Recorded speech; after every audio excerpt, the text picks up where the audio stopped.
हमारे माताएं, बहनें, नौजवान साथी, बड़े बुजुर्ग, आप सभी का मैं हार्दिक अभिनंदन करते हुए हमारे मंच पर उपस्थित सभी गण्यमान्य अतिथि का मैं स्वागत करता हूं और आप सभी लोगों को जोहार करता हूं।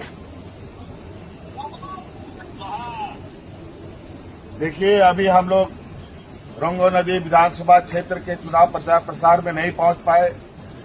वो इसलिए नहीं पहुंच पाए कि आज प्रधानमंत्री जी का कार्यक्रम हो जाने की वजह से हम सभी लोगों का हेलीकॉप्टर को उड़ने नहीं दिया गया और हम लोग को जहां है वहीं पर रहने के लिए आदेश दे दिया गया है।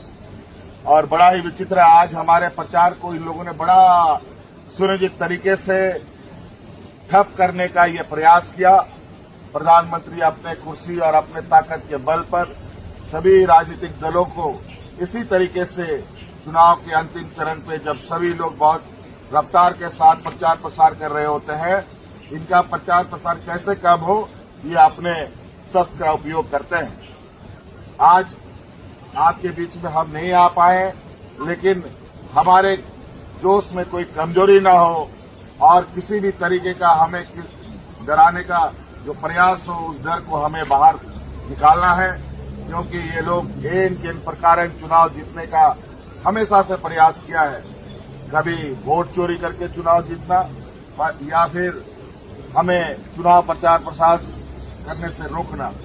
लेकिन आप सभी लोगों को हम कहना चाहेंगे, पहली बार असम की धरती में झारखंड मुक्ति मोर्चा ने कदम रखा है और इसमें जय भारत पार्टी और आशा के लोगों ने मिलकर आज यहाँ के आदिवासी, किसान, मजदूरों का हक अधिकार की लड़ाई लड़ने के लिए संकल्प लिया है। आज इसको लेकर के हम लोग विशुद्ध रूप से राजनीतिक मैदान में है और आज आपके हक हकूक की लड़ाई के लिए हम लोग तैयारी में हैं।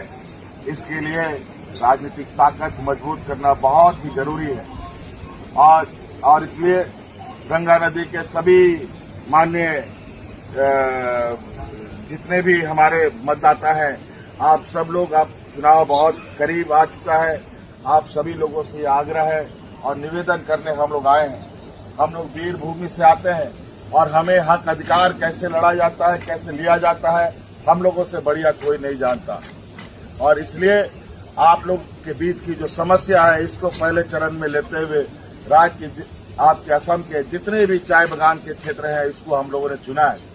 और बड़ा ही आश्चर्य होता है कि आज चाय बागान में जो समस्या है, बिजली का, पानी का, पक्का मकान का, बच्चों के लिए अच्छी शिक्षा का, यहाँ के किसानों का, मजदूरों का, आदिवासियों का मजदूरी का, आदिवासियों का आदिवासी के दर्जा का, ये बरसों बरस से क्यों लंबित है, मुझे समझ से परे। बना था जब बंगाल नहीं बना था, जब उड़ीसा नहीं बना था, और जब आज असम बन गया, बिहार बन गया, झारखंड बन गया, उड़ीसा बन गया, वहां का आदिवासी आदिवासी बन गया और यहाँ के आदिवासी आदिवासी नहीं बन पाए।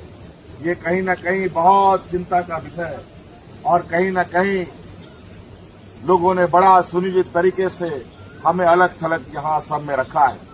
लेकिन आपको नहीं मालूम, चाय बागान में हमारे आदिवासी किसान की संख्या इतनी है, अगर आप लोगों ने एक साथ एक मंच पर, एक छाता के नीचे, एक छतरी के नीचे आ गए, तो आप असम की कोई भी सरकार हो, आपके आदेश पर वो उठेगा और आपके आदेश पर ही बैठेगा। इतनी ताकत है आप में।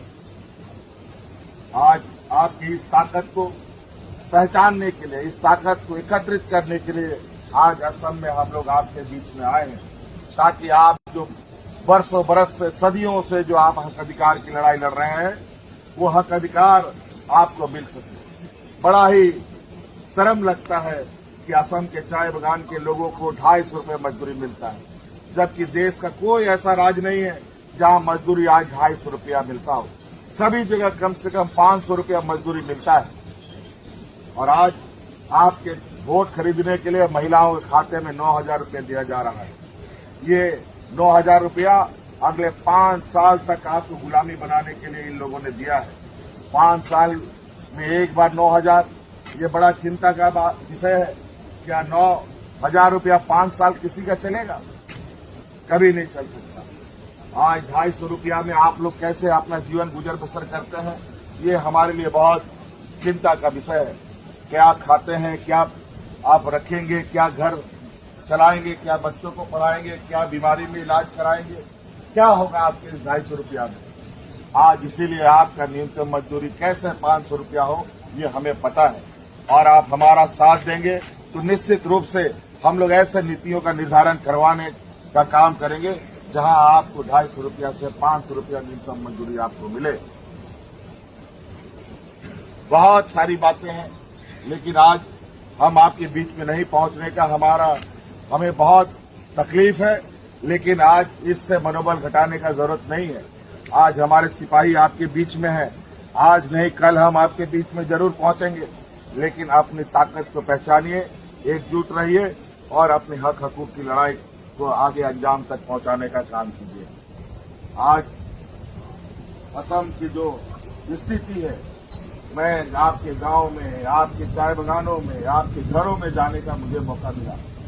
ऐसा बुरा हाल मैंने अलग किसी दूसरे राज्यों में कभी नहीं देखा। और आज आपके इस असम के हालात, यहाँ के आदिवासियों की हालात को देखकर मुझे निश्चित रूप से बहुत ही तकलीफ और असहाय महसूस हो रहा है। आज हम लोग जिस राज्य से आते हैं वो वीर भूमि है। आज हम लोग हर चीज लड़ाई संघर्ष करके हमने पाया है। आप जैसे आदिवासियों की ताकत से, आप जैसे किसानों की ताकत से, आप जैसे मजदूरों की ताकत से हम लोगों ने अलग राज बनाया इस देश के अंदर। आप जैसे लोगों की ताकत से हम लोग अपने आबुआ सरकार चलाते हैं। आज झारखंड में जाके देखें, हर किसान, मजदूर, आदिवासी, दलित, पिछड़ों के चेहरे में मुस्कान होता है। लेकिन आज यहाँ असम के राज्य में देख रहा हूँ, यहाँ पीने का साफ पानी नहीं, यहाँ रहने का पक्का मकान नहीं, यहाँ पर सड़कों की हालत बद से बदतर है। आपके कंधे पर पूरा चाय बागान है। असम की पहचान चाय बागान से है। असम की अर्थव्यवस्था चाय बागानों पर है। लेकिन यहाँ के किसान, आदिवासी दिन ब दिन आप सब लोग बेहाल होते जा रहे हैं। ये 250 रुपये ये है आपको वेतन मिलता है, जिससे आप 1 किलो नमक भी ना खरीद पाए बढ़िया वाला। आप अगर बाजार में जाएंगे, अच्छा क्वालिटी का आप जहर लेंगे तो 250 रुपये में वो जहर नहीं आएगा। और वो ऐसा जहर मिलेगा कि जिस जहर से कोई आदमी ना मर सकता है ना जी सकता है। आज इसीलिए हमें लगता है ये राज्य की सरकारों ने आप सभी चाय बागान में रहने वाले आदिवासी किसानों को ना जीने के लिए छोड़ा, ना मरने के लिए छोड़ा है। और निश्चित रूप से यही हालत हम लोगों की रही। तो जिस तरीके से हम पुरखा बाय पुरखा हम लोग मजदूरी और भेजा कुली का काम करते रहे हैं हमारे पूर्वज, उसी प्रकार हमारी आने वाली पीढ़ी भी करती रहेगी। अगर हमारे आने वाली पीढ़ी को सुरक्षित करना है, डॉक्टर, इंजीनियर, वकील बनाना है, IAS, IPS बनाना है, तो आपको अपना ताकत एकजुट होकर के अपना अधिकार की लड़ाई लड़नी पड़ेगी। इसलिए आप लोगों से आग्रह निवेदन करने के लिए आए हैं कि 9 तारीख को चुनाव है और गंगा नदी के